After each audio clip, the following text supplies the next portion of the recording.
M4 TV news కి స్వాగతం. నేటి ముఖ్యాంశాలు. M4 టీవీ న్యూస్ ప్రేక్షకులకు నిజాయితీగా, నిర్భయంగా ఎప్పటికప్పుడు తాజా కబుర్లు, భక్తి గీతాలు m4tvnews.com వెబ్సైట్ యాప్లు ప్రచురితం, ప్రత్యేక ప్రసారం చేస్తుంది. వార్తలు, ప్రకటనల కోసం సంప్రదించవలసిన సెల్ ఫోన్ నెంబర్లు 9666665026 9014163335. ఓం శ్రీ గురుభ్యో నమః. అందరికీ నమస్కారం అండి. ఈరోజు మనం శ్రీరాముడు ముగ్గురు ముందు ఎక్కువగా మాట్లాడు. ఆ ముగ్గురు ఎవరు, ఏంటి అన్న దాని గురించి ఈరోజు తెలుసుకుందాం. ముందుగా గణపతి ప్రార్థన. శుక్లాంబరధరం విష్ణు శశివర్ణం చతుర్భుజం ప్రసన్నవదనం ధ్యాయే సర్వ విఘ్నోపశాంతయే. గురు బ్రహ్మ గురుర్విష్ణు గురుర్దేవో మహేశ్వరః గురు సాక్షాత్ పరబ్రహ్మ తస్మై శ్రీ గురవే నమః. ఓం నమో భగవతే వాసుదేవాయ. ఓం నమో నారాయణాయ. ఓం నమో విష్ణవే నమః. ఓం నమః శివాయ. ఓం నమః శివాయ. ఓం ఐం హ్రీం శ్రీం శ్రీ మాత్రే నమః. ఓం ఐం హ్రీం శ్రీం శ్రీ మాత్రే నమః. హరి ఓం. ఈరోజు మనం శ్రీరాముడు ముగ్గురు ముందు ఎక్కువగా మాట్లాడు. ఎవరంటే గురువు గారి దగ్గర ఉన్నప్పుడు నోరు విప్పి ఎక్కువగా మాట్లాడు. గురువు గారు తన గురువులు ఎవరైనా సరే, వశిష్ఠుడు కానీ విశ్వామిత్రుడు కానీ గురువులు ఎవరైనా సరే, ఆ గురువుల దగ్గర ఉన్నప్పుడు మాట్లాడు.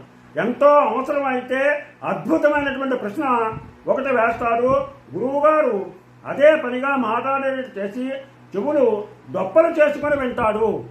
ఎందుకంటే శ్రీరాముడి నుంచి మాట వినపడితే చాలు, చాలా అదృష్టవంతులం అని గురువుగారు చెవుల్ని తాకించి దొప్పలుగా చేసుకుని ఏం మాట్లాడతాడో రాముడు అని చెప్పేసి ఎక్కువ ప్రశ్నలు వేసి మాట్లాడిస్తాడు. కానీ రామచంద్రమూర్తి ఒక్క మాట అత్యవసరమైతే ఒక్క మాట తప్పితే ఎక్కువగా మాట్లాడడు. గురువుల దగ్గర మాట్లాడు మొట్టమొదటి. రెండు, తండ్రి దగ్గర మాట్లాడు. తండ్రి దశరథ దగ్గర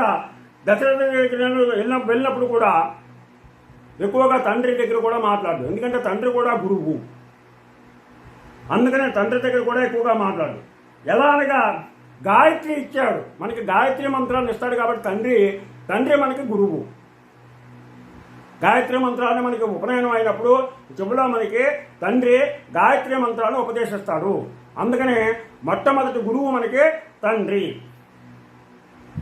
ఇలాగా తండ్రి కనుక తండ్రి వద్ద చాలా తక్కువ ఆలోచించి మాట్లాడతాడు, ఎక్కువగా మాట్లాడు. అదే అసలు మాట్లాడతాడు కాదు,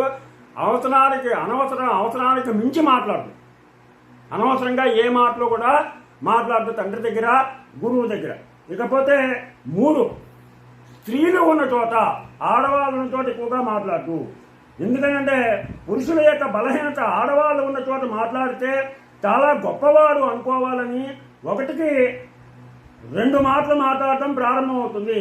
అందుకని ప్రయత్నపూర్వకంగా మౌనంగా ఉంటాడు. మాట్లాడవలసిన అవసరం లేకుండా చూసుకుంటాడు. మాట్లాడవలసినటువంటి పరిస్థితి కనుక వచ్చినట్లయితే 1-2 మాటలతో మాత్రమే సరిపించేస్తాడు. అందుకని స్త్రీల దగ్గర కూడా శ్రీరాముడు ఎక్కువగా మాట్లాడు. శ్రీరాముడు ముగ్గురు దగ్గర మాట్లాడు అని చెప్పుకున్నాం మనం. మళ్ళీ ఇంకోసారి 1 గురువుల దగ్గర ఎక్కువగా మాట్లాడు. కానీ గురువులు మాత్రం చెవులు తప్పలు తెచ్చుకుని శ్రీరాముని నోటి మంట వచ్చేటువంటి అమృత వాక్కుల్ని విందామని ప్రయత్నం చేస్తారు, ఎక్కువగా మాట్లాడిస్తారు. అయినా సరే ఎక్కువగా 1-2 మాటలు తప్పితే ఎక్కువగా మాట్లాడు. అలాగే 2, తండ్రి కూడా గురువు కాబట్టి మనకేంటంటే గాయత్రి మంత్రాలు ఉపదేశించాడు కాబట్టి తండ్రి గురువు. అందుకని తండ్రి దగ్గర కూడా ఎక్కువగా మాట్లాడు. 3, స్త్రీలు. ఈ స్త్రీల దగ్గర కూడా ఎక్కువగా 1-2 మాటలు తప్పితే ఎక్కువగా మాట్లాడు. అందుకనే మనం కూడా ఏంటంటే ఎంత తక్కువ మాట్లాడితే అంత మంచిది, ఎంత తక్కువగా మాట్లాడితే అంత మంచిది. శ్రీరాముని బట్టి మనం తెలుసుకోవాల్సింది ఈ 3 తెలుసుకోవాలి. గురువుల దగ్గర, తండ్రి దగ్గర, స్త్రీల దగ్గర ఎక్కువగా మనం మాట్లాడకూడదు. మీకు నా ఛానల్ కనుక నచ్చినట్లయితే సబ్స్క్రైబ్ చేయండి, అలాగే లైక్ చేయమని కోరుతూ మీ రాబాగ్ వెంకట ప్రభాకర్ బాబు.